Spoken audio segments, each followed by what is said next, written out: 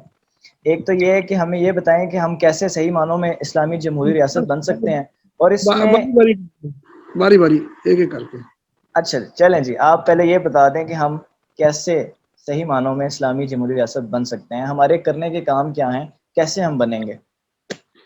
ہمارے برادر محترم نے جو باتیں کی ہیں نا, انہیں کے حوالے سے کچھ باتیں کر کے آگے بڑھوں گا. پہلی بات تو یہ جی, اب جو ہے نا ہمارا میڈیا ٹھیک ہے, اس سے فائدہ اٹھائیں گے ہم. میں نے محترم عمران صاحب سے بات کی تھی فیس ٹو فیس والی اور فیس بک والی. ہمیں لوگوں کو ایجوکیٹ کر کے ابھارنا ہوگا, اور جب تک نبی محترم کا دستور, طریقہ کار, صحابہ کرام کا, آدمی سے آدمی کا ملنا بیٹھنا, اس کو عمل میں ابھارنا نہیں ہوگا. یہ سوشل میڈیا ہی رہے گا. میں کیونکہ سائنس کا اسٹوڈنٹ رہا ہوں, پی ایچ ڈی کیمسٹری میں ہوں, دنیا میں کچھ دیکھیے, آپ کو بتایا کوئی 45 کنٹریز کے لوگ تھے. جاپان میں جب مسقط میں تھا 35 لوگ, 80 ممالک کے لوگ تو لگا لینا. میری کتاب بھی ایک ہے مسقط کا مسافر, اس میں انٹریکشن جو مختلف پروفیسر سے، ڈاکٹر سے، انجینئر سے وہ اس میں موجود ہے. خیر ایک بات یہ. دوسرا، رشی کے فاقوں سے ٹوٹا نہ برہمن کا طلسم، ایسا نہ ہو تو کلیمی ہے کارے بے بنیاد. اب مجھے بھی چونکہ آپ تو سمجھ رہے ہیں باتیں، لیکن جو سننے والے سمجھانا پڑے گا. جب برہمن تسلط اس کا اتنا زبردست تھا کہ کانوں میں سیسا پگھلائے اور ڈال دیتے تھے، جو اشلوک سن لیتا تھا، تو اس کے خلاف رشی منی ہندوؤں کے فقیر ہوتے درویش، اس نے مرد ورد رکھ لیا، یعنی ہڑتال تا مرگ رکھ لی اور مر گیا. لیکن برہمن کا جبر وہی کا وہی رہا. جیسے ہمارے برہمنوں کا کچھ سیاسی برہمن ہے، کچھ معاشی برہمن ہے. تو علامہ کہتے ہیں کہ رشی کے فاقوں سے ٹوٹا نا برہمن کا طلسم، ایسا نہ ہو تو کلیمی ہے کارے بے بنیاد. ایسا بھی ہے، ہاتھ میں ایسا بھی لینا ہوگا، منظم بھی ہونا. اس ملک کا پڑھا لکھا آدمی جس حساب سے رسوا اور بے عزت ہو رہا ہے، صاحب ہوگا ڈگریاں ہاتھ میں فیل ہے جناب، کانسٹیبل بدیوں جا رہے ہیں کہ غیر منظم ہے.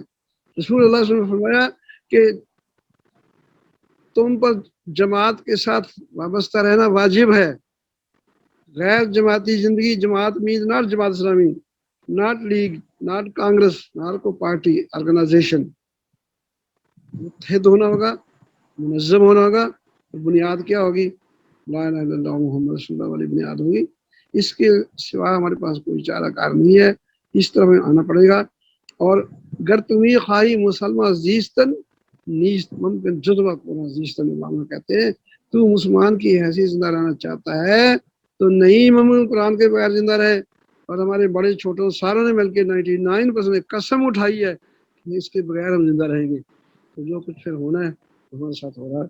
ہم جو قرآن سے جڑ جائیں اور لوگوں سے رابطہ سوشل میڈیا کا بھی رکھیں. اور جاتے جاتے میں لاس کریمنلز کی بات کرتا ہوں. کوئی ٹیکنالوجی نہیں تھی. حیدر علی اور ٹیپو کو پوچھتے تھے ان کی مورتیاں بنا کے ہندو. صرف ایک اصول تھا، آپ کو کام دے گا وکیل صاحب، یہ بات کر بیٹھیں گے بار میں بیٹھ کے آپ کو کہنے کا حوصلہ ہو جائے. چوری ہو گئی. کوتوال جو تھانے دار تھا نا، اس کو بلا لیا گیا. ہاں بھی جائیداد ہے، اس کی جائیداد بیچ کے جس کی چوری ہے اس کو پیسے دے دیے. اور یہاں 35 سال تک قتل کے فیصلے نہیں ہوتے جناب. ہم سسٹم کو گالی دیتے ہیں. رب نے سسٹم SYSTM کو جانب نہیں، ان بندوں کو ڈالنا ہے اس کو سسٹین کر رہے ہیں. خیر ہوا کیا، صاحب جائیداد ہے تھانے دار صاحب، پیسے کاٹ کے دے دیے. ہاں بھی اب تلاش کرو چور. اگر صاحب جائیداد نہیں ہے اس کو حوالات میں بھیجا، اسی تھانے کے حوالات میں، اور کہا یہ سارے سپاہی تمہارے سپاہی ہیں، آرڈر کرو. جناب چوری ہوتی نہیں تھی. یہ سب ہماری یہ ساری تعویلات ہیں. اس کے پیچھے کیا صرف نفسانیت ہے، پیٹ پرستی ہے اور منصب پرستی ہے. جب یہ ٹوٹ جائیں گے، جیسے علامہ نے کہا نا کہ کہتے ہیں کہ صنم کدا ہے جہاں لا الہ الا اللہ. یہ دور اپنے ابراہیم کی تلاش میں ہے. صنم کدا ہے جہاں لا الہ الا اللہ. یہ جناب کہیں نفس کا بت، کہیں وزارت کا بت، کہیں سیاست کا بت، کہیں فرقے کا بت، کہیں یہ بت خانہ ہے. توڑنا پڑے گا، پھر بات بنے گی. توحید کا علم بلند ہوگا اور قرآن کا پرچم ہوگا، سب مسائل حل ہو جائیں گے. میں تو یہ سوچتا ہوں. بہت شکریہ ڈاکٹر صاحب. سر ہمارے پاس 5 منٹ رہ گئے ہیں، تو کسی کے کوئی کوشچن ہے تو اپنا ہاتھ، ریز ہینڈ کی آپشن ہوتی ہے زوم میں، تو اپنا جو ہاتھ ہے وہ ریز کر کے سوال کر سکتا ہے. تب تک مین وائل میں تیمور مصطفیٰ صاحب سے، جو کہ ہمارے کلک اینڈ ہیلپ کے موجودہ پریزیڈنٹ ہیں، ان سے میں کہوں گا کہ سر اس ساری گفتگو میں اگر آپ کوئی پوائنٹ آف ویو دینا چاہیں اور ہمارے ادارے کا جو سلسلہ ہے اس پہ بات کرنا چاہیں مختصراً، کیونکہ آخری 5 منٹ ہے، ہم نے اس میں کلوزنگ کرنی ہے. جی تیمور مصطفیٰ صاحب، اگر آپ سن پا رہے ہیں. السلام علیکم تمام سپیکرز کو اور حنان صاحب آپ کو بھی. فرسٹ آف آل تو یہ ہے کہ میں شکریہ ادا کرنا چاہوں گا جتنے بھی سپیکرز اس میں اس ہمارے ویبنار میں شامل ہوئے ہیں، ان کا بہت بہت شکریہ. جیسے کہ آپ نے ٹاپک دیکھا ہی ہے ویبنار کا، ٹھیک ہے، کانسٹیٹیوشن اسلام.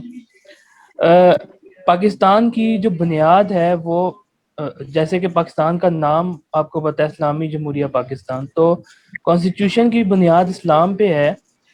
تو فرسٹ آف آل جیسے سارے اسپیکرز نے بتایا، ہمارے جو